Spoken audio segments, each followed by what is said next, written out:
বিপ্লবের মাধ্যমে ইনশাআল্লাহ। আপনারা সবাই রাজি আছেন তো ইনশাআল্লাহ? জি আলহামদুলিল্লাহ। আমরা যে পরিমাণ শক্তি এবং যে পরিমাণ আমানত আল্লাহ তাআলা আমাদেরকে দিয়েছে, এই আমানতগুলো সুন্দরভাবে কাজে লাগানোর জন্য যে পরিমাণ সময় আমাদেরকে দেওয়া দরকার, সেই সময় আমরা দিতে প্রস্তুত আছি তো ইনশাআল্লাহ? সম্মানিত ভাইরা, আপনারা জানেন এখন আমাদের কথা বলতে গেলেই কোন দলের নাম না নিয়েই আমরা যদি বলি থাকবে না, সন্ত্রাসবাদী থাকবে না, কোন প্রকার টেম্পো স্ট্যান্ড দখল থাকবে না, তাহলে একটা দলের ভাইরা তাদের নিজেদের গায়ে নিয়ে নেয়। আমরা বলি যে আমরা তো আপনাদেরকে কোনো প্ল্যান চালাতে পারবেন না। বাংলাদেশের মানুষ, ইসলাম প্রিয় মানুষ এক হয়ে গেছে, অনেকজনকে দেখা হয়ে গেছে। ইসলাম প্রিয় মানুষ এবার চায় বাংলাদেশে ইসলাম ও ইসলামী আন্দোলনকে, তৌহিদি জনতা যারা ভালোবাসে সেই ইসলাম এবং অনেক বড় নেতা শাস্তি চায়, তাদের বিরুদ্ধে লড়াই। সেই ব্রিটিশ আমল থেকে শুরু করে যখন ইংরেজরা আমাদের এই দেশে কলোনি স্থাপন করেছিল, এই উপমহাদেশে তারা তাদের লুটপাটের রাজত্ব কায়েম করেছিল, তখন আমরা দেখেছি বালাকোট এই সমাজের ছাত্র, যুবক, কৃষক, মেহনতি মানুষ ঐক্যবদ্ধভাবে। কিন্তু দুর্ভাগ্য হলো সত্য, যারা নিজেদেরকে স্বাধীনতার একচ্ছত্র নিজেদের অবদান বলে ঘোষণা দিতে চায়, যারা স্বাধীনতাকে নিজেদের ব্যবসায়িক কার্ড হিসেবে ব্যবহার করেছে, স্বাধীনতার চেতনাকে বারবার এই মানুষদের উপরে অত্যাচার নির্যাতনের হাতিয়ার হিসেবে বাকশালের মাধ্যমে এই বাংলাদেশকে লুটতরাজের একটা অঙ্গরাজ্যে পরিণত করেছিল। পরিপ্রেক্ষিতে দুর্ভিক্ষ হয়েছিল ৭৪ সালে এবং না খেয়ে সে দুর্ভিক্ষের মধ্যে জীবন দিয়েছিল।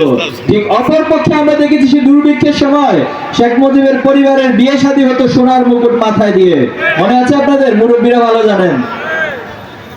এ ছিল বাংলাদেশের স্বপ্নভঙ্গের অন্যতম কারণ। এটা হলো তখন তৎকালীন খুনি হাসিনা ছাত্র জনতাকে আলোচনার টেবিলে ডেকেছিল। সেদিন আমরা বলেছিলাম, আমরা সিদ্ধান্ত নিয়েছিলাম যারা ছাত্র জনতাকে হত্যা করতে পারে তাদের সাথে আর কোনো সংলাপ হবে না, কোনো আলাপ হবে না। আমাদের চূড়ান্ত রক্তের মূল্য হবে বিপ্লব এবং বিজয়। এই বাংলাদেশের নদীগুলোর প্রত্যেকটা মুখে তারা বাঁধ দিয়ে রেখেছে এবং এই বাঁধ দেওয়ার মধ্য দিয়ে বাংলাদেশে যখন খরা রক্ষা করার জন্য যা কিছু করা দরকার সে পদক্ষেপ নিব ইনশাআল্লাহ। আমরা আমাদের নিজেদের মতো করিয়া গড়িয়া লাগবো ইনশাআল্লাহ। আল্লাহ আমাদের সহায় হন সেই চূড়ান্ত বিজয়ের দিকে।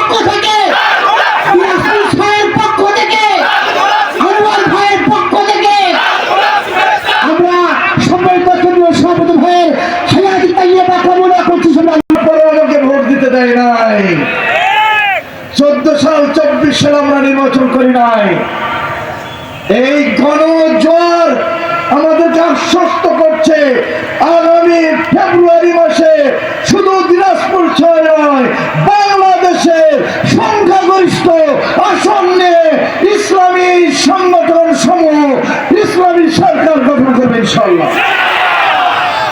আখড়া রাখবো না। আমরা তেমনি কৃষকদের সার, বীজ, তেল, কীটনাশক ঔষধ এবং কৃষি উপকরণ ভর্তুকি দিয়ে কম দামে দেব।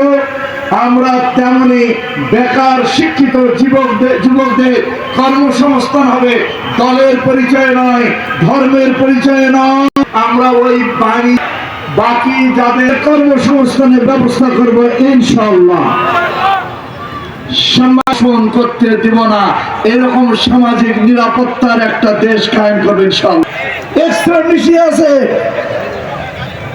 এক্সপার্ট নাই, শুরু করবে ইনশাআল্লাহ। আমরা মেধাবী, গরিব, ছাত্র ছাত্রী যাদের অর্থ অভাবে লেখাপড়া বন্ধ হওয়ার উপক্রম, আমরা তাদের বৃত্তির ব্যবস্থা করে উচ্চ শিক্ষার সর্বাত্মক ব্যবস্থা গ্রহণ করবো ইনশাআল্লাহ। আমাদের যারা কথা হবে, যেটা আমি বললাম।